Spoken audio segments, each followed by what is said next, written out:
আজ দোকানে এক টুকরো রডের দরকার পড়ে গিয়েছিল। এবার রডটাকে কীভাবে কাটবো খুঁজে পাচ্ছিলাম না।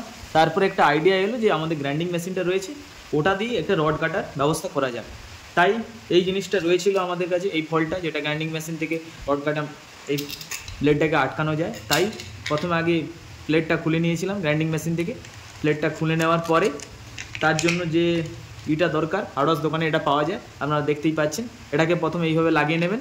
লাগিয়ে নেওয়ার পরে ব্লেডটাকে উল্টিয়ে এভাবে দেবেন, দিয়ে এইভাবে এটাকে টাইট করে নেবেন। টাইট করে দিলেই আপনাদের রড কাটার জন্য গ্রাইন্ডিং মেশিনটাকে রড কাটার মেশিনে আপনারা তৈরি করতে পারবেন। ঠিকভাবে টাইট করে নেবেন, টাইট না করলে ব্লেডটা ভেঙে যেতে পারে। এবার টাইট করে নিয়ে আপনারা রডটা কাটতে পারবেন। চলুন তাহলে দেখাই কীভাবে একটা গ্রাইন্ডিং মেশিন থেকে রড কাটা যায়। দেখুন,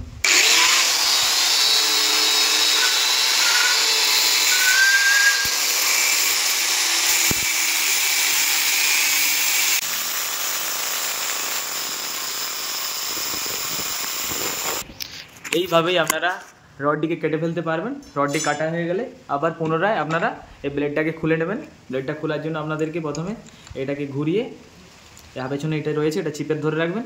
ধরে এটাকে উল্টাভাবে ঘোরাবেন। উল্টাভাবে ঘোরালেই এটা খুলে যাবে। খুলে গেলেই আপনারা ব্লেডটা বার করে নেবেন। ব্লেডটা বার করে নেওয়ার পরে যেমন ছিল গ্রাইন্ডার মেশিনকে ঠিকভাবে ব্লেডটা লাগিয়ে দেবেন, দিয়ে টাইট করে নেবেন।